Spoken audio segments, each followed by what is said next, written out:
Bismillahirrahmanirrahim. Assalamualaikum warahmatullahi wabarakatuh. Alhamdulillah wassalatu wassalamu ala nabiyyina Muhammadin sallallahu alaihi wa ala alihi wa ashabihi ajma'in. Amma ba'd. Alhamdulillah, Bapak, Ibu-ibu jamaah Masjid Fatahillah Pasar Tanah Abang Blok B yang saya cintai karena Allah Subhanahu wa taala. Dalam kesempatan siang hari ini, sebagaimana kajian rutin Tibun Nabawi dan Kedokteran Arab Klasik pada setiap Sabtu pekan ketiga, pada hari ini kita akan membahas satu tema, yaitu Tibun Nabawi adalah pengobatan ala Nabi yang sangat ilmiah dan masuk akal. Sangat ilmiah dan masuk akal. Pertama, perlu difahami bahwasanya Tibun Nabawi terangkai dari dua suku kata, at-tib dan an-nabawi.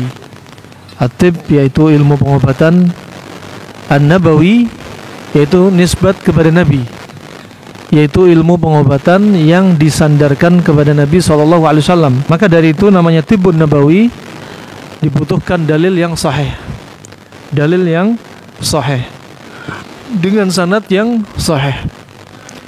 Maka tidak sembarangan seseorang bisa mengatakan ini obat, ini terapi ala Nabi, padahal nggak ada dalilnya.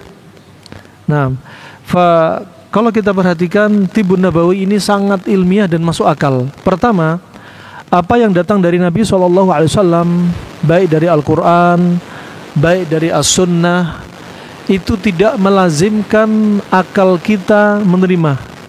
Karena ada dalil yang kadang akal kita nggak nyampe, dan kita tidak diperintah oleh Allah Subhanahu wa taala dan Nabi SAW untuk memaksakan perkara itu masuk akal.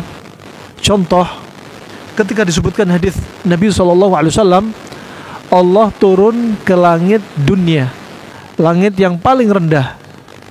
Allah mencari hambanya, siapa di antara mereka sholat malam, minta ampun, berdoa, sampai Allah menjanjikan, man yad'uni fa astajibalah, barang siapa berdoa kepadaku pasti kukabulkan doanya. Wa man yas'aluni fa u'tiyah, barang siapa yang minta pasti akan kuberi.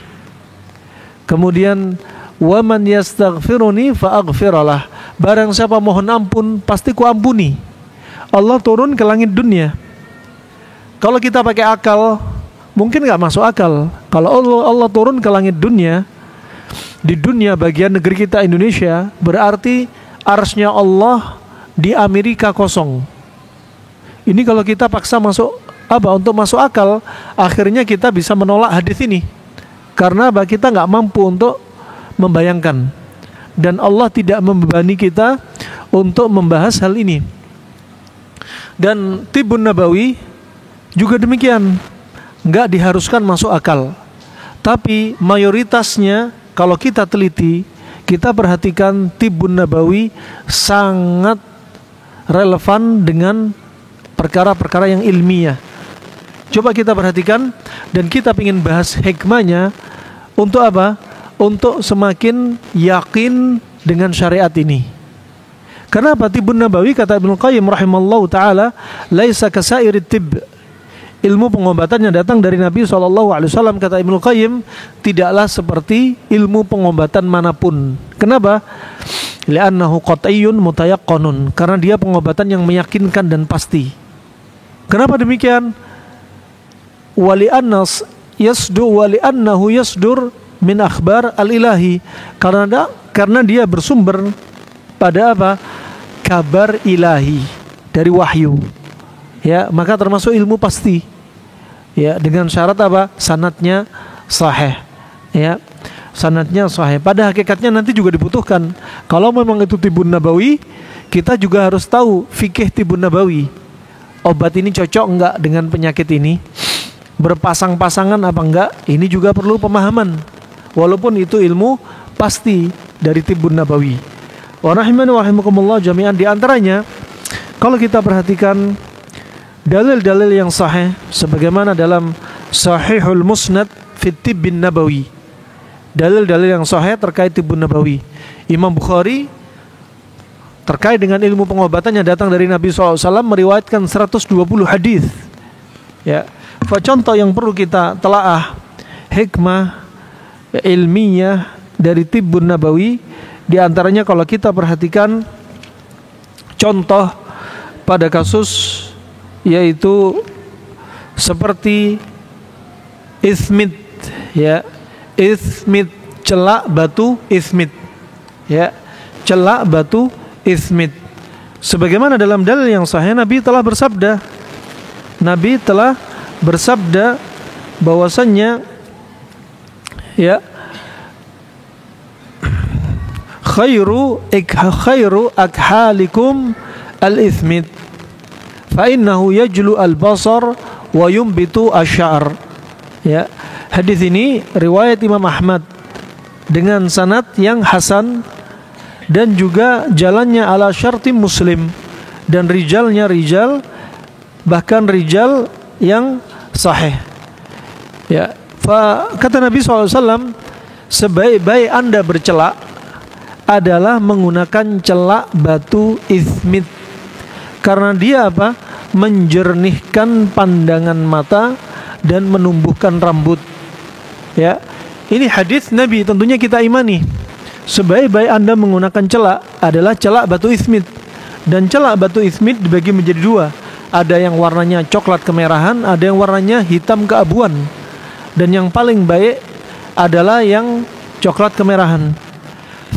Subhanallah, ternyata sangat ilmiah sekali. Celak yang terbaik celak ismit. Kenapa? Dan ada apa Nabi menganjurkan kita bercelak dengan batu ismit? Sebagian obat yang disebutkan Nabi SAW sudah ada di zaman-zaman silam. Seperti celak ismit ini sudah digunakan oleh Fir'aun dan istri-istri Fir'aun dan rakyatnya. Kenapa mereka gunakan celak ismit ini? Pertama, mereka gunakan celak ismit untuk mendinginkan matahari yang menyilaukan. Matahari panas, celak ismit mendinginkan mata. Kemudian karena mereka hidup di padang pasir, banyak debu-debu, dan celak batu ismit membersihkan mata-mata kalau ada kotoran dan debu. Dan juga celak ismit digunakan untuk apa? Untuk menampakkan mata mereka lebih lebar, berhias dengan celak ismit. Dan tabiatnya manusia lebih suka mata lebar daripada mata sipit. Makanya ketika ada sahabat Nabi dari kalangan muhajir, ketika dia melamar seorang wanita dari Ansariyah, kalangan wanita Madinah, Nabi berkata kepada sahabat ini, hal nadhart ilaiha, apakah kamu sudah melihat wanita yang akan kau pinang? Kemudian kata sahabat ini, lama ya Rasulullah, aku belum melihatnya ya Rasulullah. Kemudian kata Nabi apa? Undur ilaiha fa inna fi ayunihinna syai'. Lihatlah wanita Madinah tersebut, calon yang akan kau pinang, karena pada mata-mata penduduk Madinah itu ada sesuatu. Disebutkan oleh para ulama, maksudnya apa? Matanya penduduk ahli Madinah, laki dan perempuannya, lebih sipit dibanding orang Mekah. Makanya Nabi menganjurkan untuk melihat. Di antara dari hadis ini ada bimbingan, kalau Anda hendak menikah, hendaknya lihat calon Anda. Nah, untuk apa? Lebih mendatangkan perasaan apa? Ingin menikah, kecocokan dan lain sebagainya. Nah, justru ketika menikah tapi nggak lihat calonnya, ini apa? Khawatir akan didapati malapetaka. Justru sunnah untuk melihat calon pasangannya. Ini diantaranya manfaat ismit. Bahkan orang yang sakit mata, seperti konjungtivitis, mata kemerahan, beleken, ya, kemudian gatel, ini semua sifatnya panas. Obatnya gampang, tidak harus Anda terburu-buru untuk beli obat antibiotik. Sakit mata, tetes mata antibiotik. Tetes mata kandungannya misalkan Dexa untuk menghilangkan gatalnya. Tetes mata yang kandungannya lain, ya, dari pengobatan yang ada di zaman sekarang. Makanya orang-orang di masa silam mereka mengatakan, menasihati kita, ya hendaknya Anda berobat dengan obat yang tidak ada efek samping atau efek sampingnya minimal. Itu yang paling utama. Jangan terburu-buru cari obat yang banyak efek sampingnya. Subhanallah, celak batu ismit gak ada efek sampingnya. Ya, ambil batu ismit yang namanya batu ismit yang celak sudah lembut, ya, ada kayunya, tangkainya, kemudian dimasukkan, buka mata Anda, ya, di sekelera matanya yang warna merah. Biar kalau anemia orangnya biasanya matanya pucat. Nah, dimasukkan, ditutup ke mata, kemudian ditarik. Ya, bukan celak mata, diletakkan mana? Di kelopak mata. Ya, jadinya kayak vampir nanti. Jadi apa? Dibuka, ditaruh sekeleranya, ditutup, kemudian ditarik. Fungsinya apa? Mendinginkan mata yang tadi panas. Infeksi radang sifatnya panas. Batu ismit mendinginkan. Ketika Anda siang hari kerja, berkendaraan, bermotor, kena debu, kena cahaya matahari, panas, digaruk-garuk terus. Malam hari sebelum tidur paling baik menggunakan celak itu sebelum tidur. Gunakan celak mata untuk membersihkan apa yang tadi siang Anda mendapati polusi, ya, mendapati radiasi matahari, didinginkan. Fa disebutkan apa? Yajlu al-basar. Dia apa? Menjernihkan pandangan mata, menambah cahaya pada mata, menguatkan retina pada mata, juga lensa. Masya Allah. Wah, ini sangat ilmiah sekali.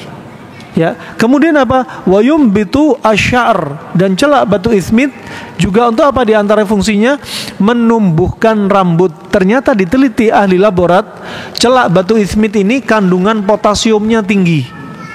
Sehingga bagi orang yang punya rambut rontok, orang yang rambutnya mulai rontok, rambutnya kusam, rambutnya mulai tipis, rambutnya bercabang, akar rambutnya lemah, nih pakai celak batu ismit. Kalau beli celaknya Anda mungkin kemahalan, beli batunya saja, dijual di toko online. Ya, Anda bisa cek, ya, batu ismit ditumbuk sendiri, campur air hangat dikit, ditaruh di kepala, dipijit-pijit. Subhanallah, cara yang simpel. Ini Nabi menyebutkan apa? Menjernihkan pandangan mata dan menumbuhkan rambut. Ternyata memang kandungan khasiatnya apa? Sangat ilmiah sekali, relevan banget. Pengobatan di zaman Nabi, zaman sekarang gak bertentangan, diteliti ternyata memang iya. Kemudian berikutnya rahimani wa rahimakumullah jami'an, juga Anda perhatikan, sering kami sampaikan obat nyeri pinggang, terutama nyeri pinggang yang dikenal dengan ischialgia. Ischialgia, obatnya simple. Makanya kata Ibnu Qayyim, obatnya orang Arab itu simple-simple. Ya, dan seringnya obatnya mufrad, satu penyakit satu obat.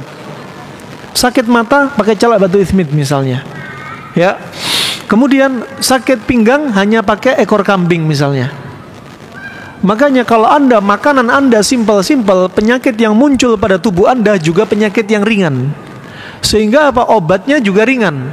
Kalau Anda kebanyakan makan minuman instan, makanan terlalu numpuk, ya, maka penyakit yang muncul juga penyakit yang agak susah. Obatnya juga lebih susah. Nah, makanya apa? Penyakit yang muncul pada diri Anda tergantung dari makanan Anda.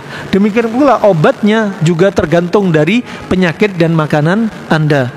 Fa subhanallah, kita lihat sekarang pengobatan yang datang dari Nabi tentang ischialgia, nyeri pinggang.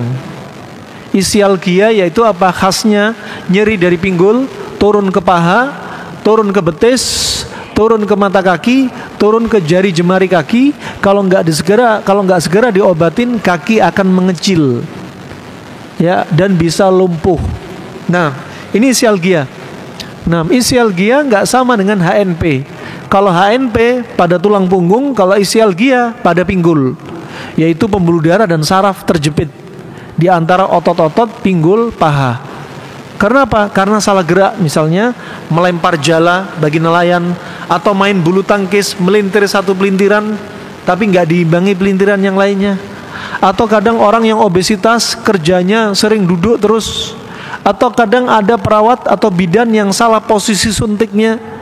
Atau terkadang ada orang yang kerjanya berdiri terus, ini kadang kena ischialgia. Ada orang yang jatuh dari motor, dari kursi misalnya, juga bisa potensi kena ischialgia, nyeri pinggul. Nabi SAW menyebutkan, Ya, dari hadits Anas bin Malik riwayat Ibnu Majah dengan sanad yang sahih, ya, kata Nabi SAW, syifa'u irqin nasa, obatnya irqin nasa. Ya, obatnya irqin nasa. Irqin nasa yaitu isialgia. Ini bahasa medis dari Nabi SAW. Bahasa medisnya irqun nasa. Bahasa latinnya isialgia. Ya, aliyatu syatin a'rabiyatin. Obatnya nyeri pinggang ini, isialgia ini adalah apa? Ekor kambing. Subhanallah. Di Jerman ekor kambing harganya sudah mahal. Di Indonesia kadang dibuang. Ya, kadang kalau kita ambil nggak dihargai. Nah, padahal kesempatan untuk kita manfaatkan. Dan kata beliau SAW, ekor kambing Arabiyah. Arabiyah itu seperti apa? Kambing gibas. Dalam riwayat kibish, aliyatul kibish. Gibas dari bahasa Arab. Dari apa? Kibish. Nah, berarti obatnya nyeri pinggang adalah ekor kambing. Dalam riwayat Imam Ahmad, kalau bisa, ya, aswad, warnanya kambingnya hitam. Kenapa? Kalau kambing warnanya hitam, geraknya lebih gesit. Ketika kambing geraknya lebih gesit, ekornya itu lebih manfaat untuk nyeri pinggang. Dalam riwayat Imam Ahmad juga disebutkan bainal kabir wa saghir, kambingnya nggak terlalu tua, nggak terlalu kecil, sedang-sedang saja. Tapi alhasil walaupun nggak warna hitam, kami sudah coba, ternyata juga bermanfaat. Ya, karena sulit cari kambing warna hitam. Kemudian caranya apa? Tudar. Kemudian dimasak dengan kuah. Nggak perlu bumbu-bumbu yang banyak, udah air sama itu aja, udah cukup. Nah, nggak perlu jahe, nggak perlu merica, nggak perlu serai, nggak perlu bawang putih, nggak perlu bawang merah. Sudah, ala kadarnya itu aja. Ya, karena apa? Khawatir kalau dicampuri sekian banyak bumbu, sifat dari ekor kambing akan berubah. Kemudian dimasak. Setelah dimasak dengan air, tsumma tujza salatah. Kemudian satu ekor yang dimasak tadi dibagi menjadi 3 bagian, 3 dosis. Ya, 3 dosis. Tsumma yashrab ala riq, dan 3 dosis ini tadi diminum ketika perut kosong. Fi kulli yawm juz'. Setiap hari 1 dosis. Berarti 1 ekor untuk berapa hari? Untuk 3 hari. Simple banget. Kalau Anda nyeri pinggang, nih obatnya dari Nabi SAW. Nyeri pinggang, yang sakit pernah sakit isialgia, demi Allah nggak nyaman. Sampai ada yang 4 hari nangis, nggak bisa tidur, saking sakitnya. Saking sakitnya nginjek tanah kayak nginjek api. Saking sakitnya kronik sampai kakinya mengecil, sampai lumpuh. Ya, maka nggak bisa dientengin. Kalau sudah sakit cepat berobat. Obat paling simpel ekor kambing dari Nabi. Kata para ulama, kalau kita berobat dengan obat yang datang dari Nabi, yang sahih dari Nabi SAW, Anda pertama dapat pahala sunnah, kedua obat ini efektif, efisien, ketiga murah, keempat gak ada efek samping. Subhanallah. Fa ini rahmani wa rahmakumullah jami'an. Fa diteliti oleh ahli laborat, ternyata kandungan ekor kambing ini, ya, dimasak, tulangnya, dagingnya, lemaknya jadi satu dimasak.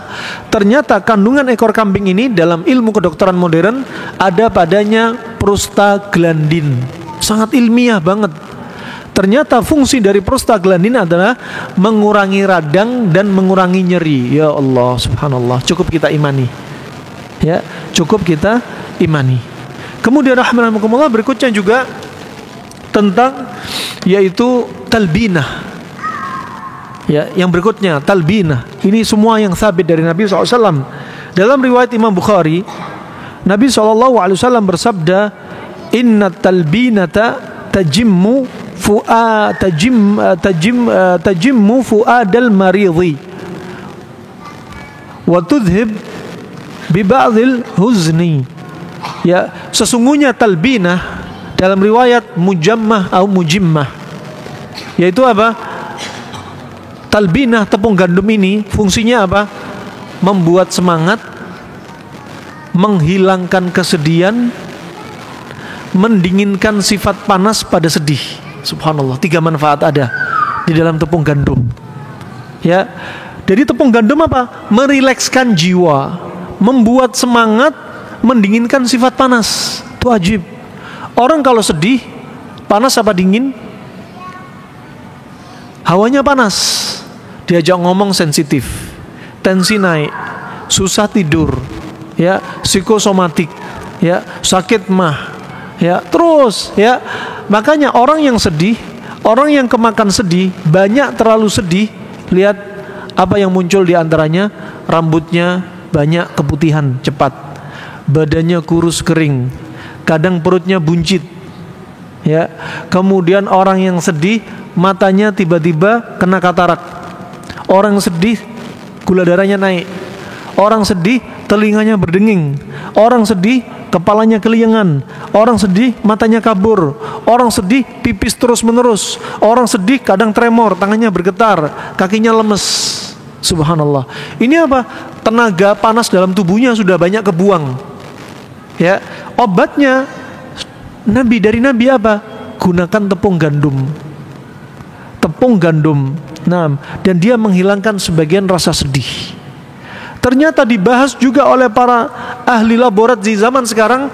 Kenapa kok orang sedih diresepi tepung gandum? Ternyata rahasianya pada tepung gandum itu mengandung triptofan. Triptofan ini salah satunya obat yang sering dipakai oleh dokter rumah sakit jiwa untuk orang-orang pasien gangguan jiwa. Dan pada tepung gandum ada triptofan alami. Dan triptofan ini akan dirubah menjadi serotonin. Sehingga apa? Orang yang konsumsi tepung gandum langsung dingin, nyaman. Subhanallah. Ajib. Fa ini rahman wa rahmakumullah jami'an. Kalau ada orang stres, sedih, ya, dendam, awalnya panas, gangguan psikis, psikosomatik, nih kasih talbinah. Ada orang kena GERD, nih kasih. Ya, ada orang sakit mah disertai psikis, nih kasih talbinah, mendinginkan panas yang ada pada diri dia. Kedokteran Cina menyebutkan ternyata tepung gandum ini sebagai tonik bagi ginjal, penguatnya ginjal. Orang kalau sedih, api di ginjal akan berkobar, semakin banyak yang hilang. Kalau apinya hilang akan redup, apinya kecil. Ketika apinya kecil, tidak akan bisa memberikan listrik pengapian pada jantung dengan kuat. Sehingga apa? Peredaran darah ke seluruh tubuh jadi lemah. Ke kepala lemah, jadi mata kabur gara-gara sedih. Kepala keliengan, telinga berdenging. Telinga berdenging nggak perlu dikasih vitamin B6. Ya, tangan bergetar tremor nggak perlu dikasih obat darah tinggi.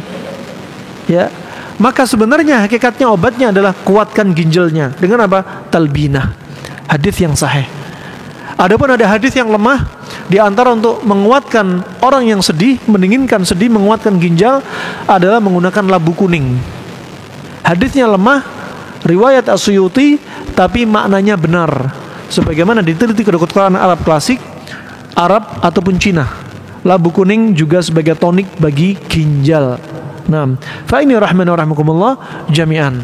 Subhanallah, betul-betul banyak manfaat. Begitu pula terkait dengan lalat. Ketika Nabi SAW bersabda, "Idza waqa'ad dzubab fi ina'i ahadikum falyakmishu, thumma liyanza'hu, fa inna fi ihda janayda wa fi ukhra shifa." Kalau Anda mendapati salah satu bejana minuman Anda itu kemasukan lalat, maka cepat-cepat celupkan. Bukan celupkanlah, tapi apa? Cepat-cepat celupkan. Karena pada satu sayap itu membawa penyakit, satu sayap membawa obat. Ternyata ahli laborat meneliti, satu sayap ini membawa 1000 lebih dari 1000 bakteri lebih. Satu sayapnya hanya membawa satu bakteri untuk membinasakan ribuan bakteri. Nah, wallahu alam, ya tentunya ahlinya lebih paham. Ada yang mengatakan satu sayap ini mengandung apa? Actinomycin atau actinomycetin. Wallahu alam, mereka lebih paham. Dan ternyata untuk membunuh sekian ribu bakteri yang ada pada sayap satunya. Makanya Nabi bersabda, karena pada satu sayap itu membawa obat, satu sayap membawa penyakit. Coba, indah banget. Juga hadis Nabi SAW, hadis yang sahih, hasan. Kata Nabi SAW, "Alaikum bi albanil baqar wa sumnuha da wa luhumuha dawa." Ya, hendaknya Anda sering konsumsi susu sapi dan lemak daging sapi, gajihnya sapi itu adalah obat, dan dagingnya sapi itu adalah penyakit. Ini Nabi yang bilang. Daging sapi bikin penyakit. Makanya kalau ada orang kena tumor, kena kanker, nggak boleh konsumsi daging sapi.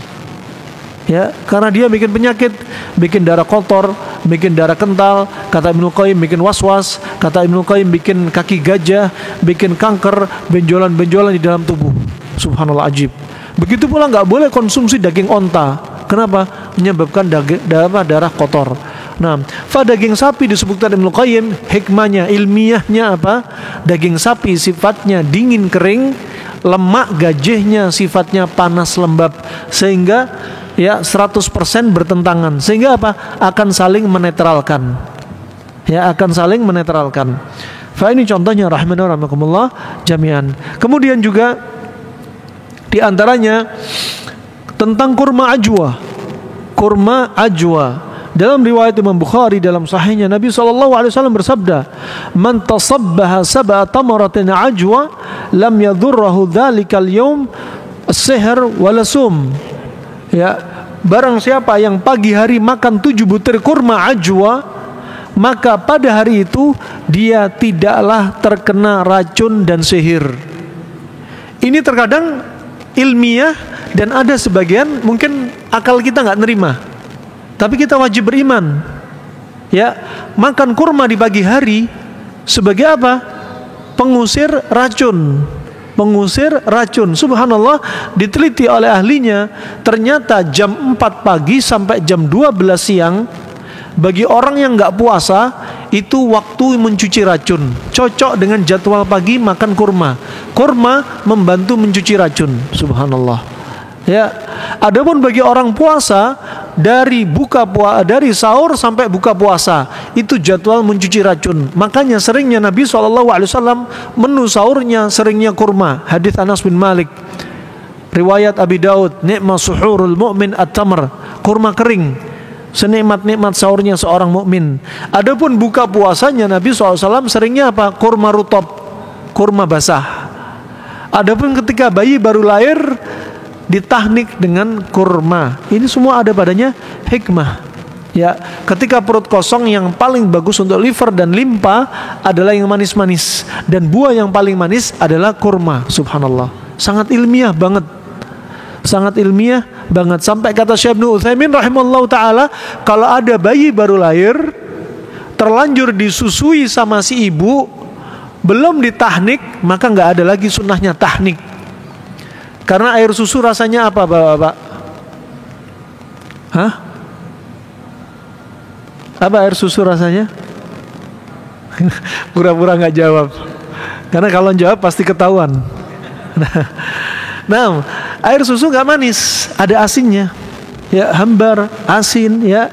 Subhanallah, kata Syekh Ibnu Utsaimin, kalau terlanjur minum susu, si bayi terlanjur minum susu ibu setelah lahir, nggak ada lagi sunahnya tahnik. Karena hikmah yang dimaukan di sini adalah yang manis-manislah yang masuk ke dalam limpa dan liver. Subhanallah, hikmah juga. Adapun mengusir sihir, ini termasuk apa? Nggak masuk akal kita. Yang jelas ini hadis Nabi SAW. Yang jelas hadis Nabi SAW. Ada yang bisa masuk akal, ada yang nggak masuk akal, tapi kita wajib mengimani. Kita nggak diperintah untuk menolak dalil, dipaksa-paksakan harus masuk akal. Ini rahimani wa rahimakumullah jami'an. Kemudian berikutnya juga al-habbatus sauda.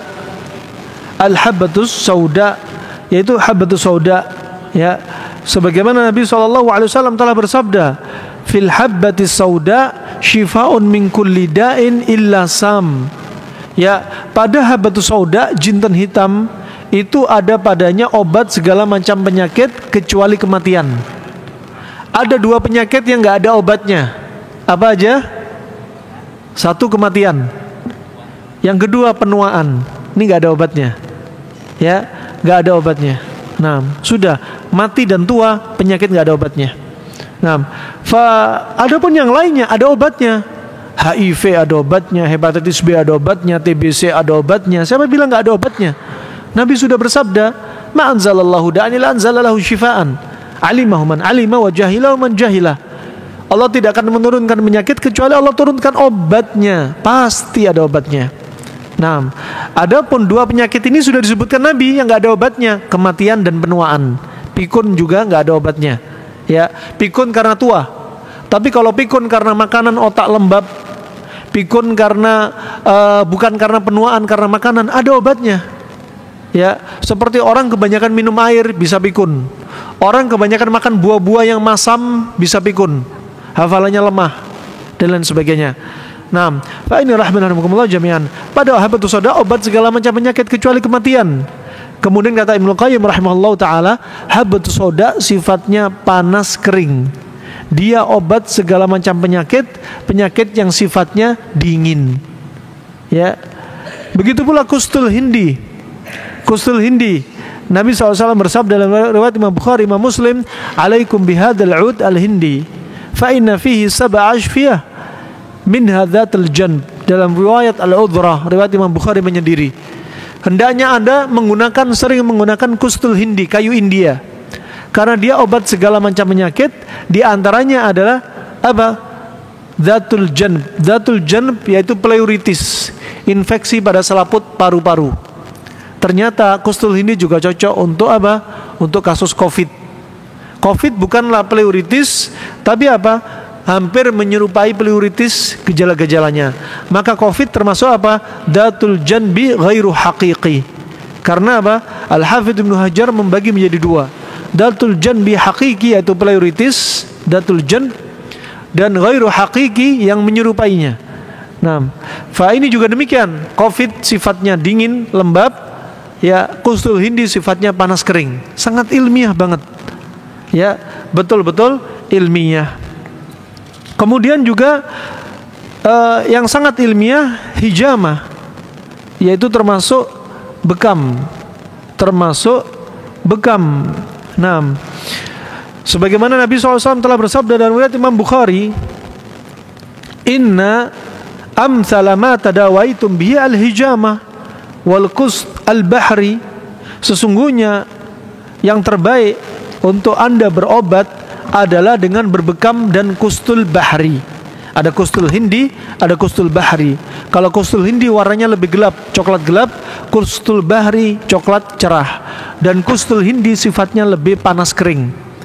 Maka disebutkan di sini, hendaknya Anda sebaik-baik berobat dengan bekam dan konsumsi kustul bahri. Dan sering dalam momen-momen disebutkan dalam hadis, kalau ada sahabat Nabi SAW yang sakit lapor, "Ya Rasulullah, si fulan sakit, bekam." "Ya Rasulullah, si fulan sakit, bekam." "Ya Rasulullah, si fulan sakit, bekam." Di sini menunjukkan apa? Rata-rata penyakit itu gara-gara darah. Orang mandul sebabnya darah. Kata Asyuti, kenapa orang mandul nggak subur? Kenapa? Karena darah kotor inilah tidak menjadikan sperma dan ovum sehat. Karena substansi pembentuk sperma dan ovum adalah darah. Kenapa darah bisa kotor? Karena makanan. Ya, sehingga dengan bekam darah kotor dikeluarin, darah barulah sebagai obat bagi dia.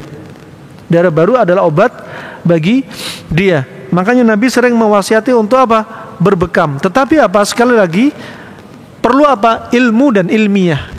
Bekam untuk siapa? Untuk orang yang tubuhnya ada padanya unsur berlebihan pada tubuhnya. Kolesterol, ya, kolesterolnya berlebih, ya, asam urat berlebih, gula darah berlebih, obesitas, kegemukan, banyak uap numpuk di otak sehingga bikin pusing, ya, kemudian dan lain sebagainya, menunjukkan apa? Sesuatu yang berlebihan, maka dikeluarin.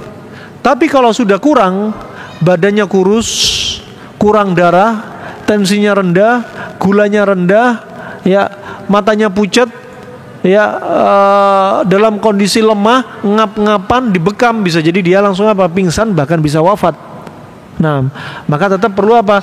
Sebagaimana disebutkan Syekh Mustafa Al-Adawi, butuh fikih tibbun nabawi. Nah, fa ini rahimahumullah jami'an. Juga diantaranya al-harir, ya, al-harir, yaitu sutra. Dalam riwayat Imam Bukhari, Imam Muslim, ya, sutra halal apa haram untuk kaum laki-laki? Untuk kaum wanita halal. Ini ada pengecualian dari Nabi SAW. Sebagaimana dari Anas bin Malik, anna Nabi SAW rakhasa li Abdurrahman bin Auf wa Zubair fi qamisin min haririn min hakkatin kanat yahumman, ya. Dan disebutkan bahwasanya dahulu Nabi SAW memberikan udhur, rukhsah, keringanan kepada Abdurrahman bin Auf dan Zubair. Dengan apa? Dengan pakaian mereka dari sutra. Hukum asalnya kaum laki-laki pakai kain sutra nggak boleh. Diharamkan bagi laki-laki kain sutra, tapi dihalalkan di surga. Di dunia diharamkan, di surga disiapkan kain sutra. Sutra ada yang tebal, ada yang tipis untuk penghuni surga.